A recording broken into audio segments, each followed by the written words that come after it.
Just to quickly get this out of the way, yeah, the coating is showing my fingerprints pretty badly, and possibly because of apex and using the wheel to jump, I've been positioning my index finger closer to the wheel. For the record, it's winter here, I haven't been sweating, and I always wash my hands before touching tech products. So I guess this is just how the material interacts with the oil on our fingers. Still, it feels good and grips well, so it's really not that important. It just doesn't look great. Okay, now let's talk about the mouse. I reviewed the XM1 a long while ago now. At the time, it was an underrated shape, but now it's great to see a lot more appreciation for it. It's essentially an improved SteelSeries Sensei with the sides tapered in more. And the reason is that it was designed by Jonas, aka Johnny R, an ex-CS 1.6 Pro for mouse sports, who also designed the Sensei and Kinzu at SteelSeries.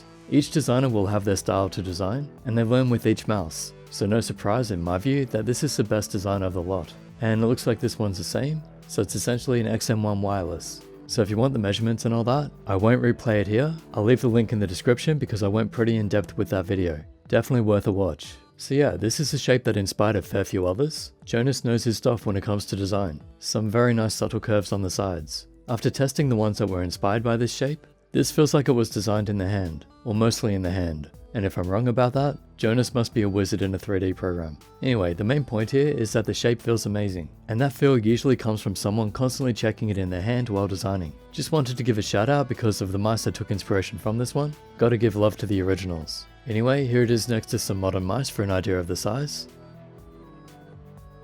And the weight is 63 grams, which is decent for a wireless this size. And the balance seems quite good too. Checking button latency in the bum test against the Death Adder V3 Pro, seems there's a bit more delay than usual. Lower the debounce in software and it can go down to normal levels. But that's fine, anything under 5 milliseconds seems okay. But as always, this test isn't super accurate, so don't stress about it too much. Here's a listen to the buttons.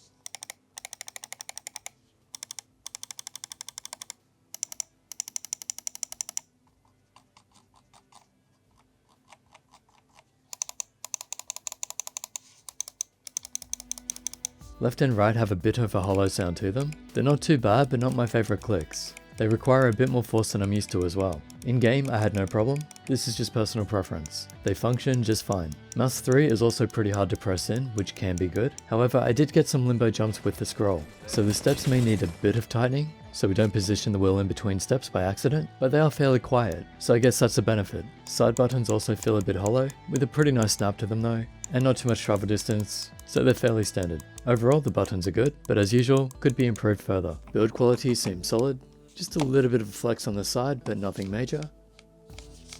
And no sound while shaking it.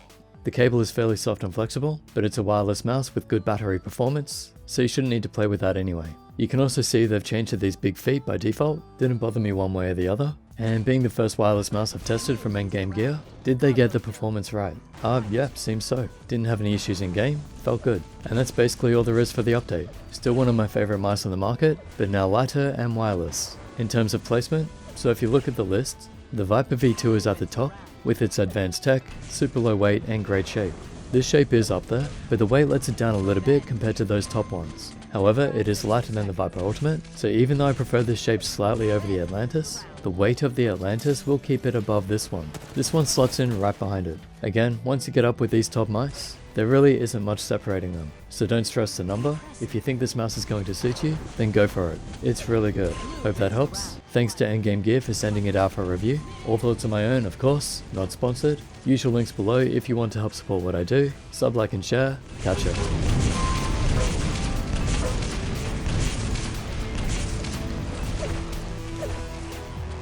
Red wins the round. Accuracy.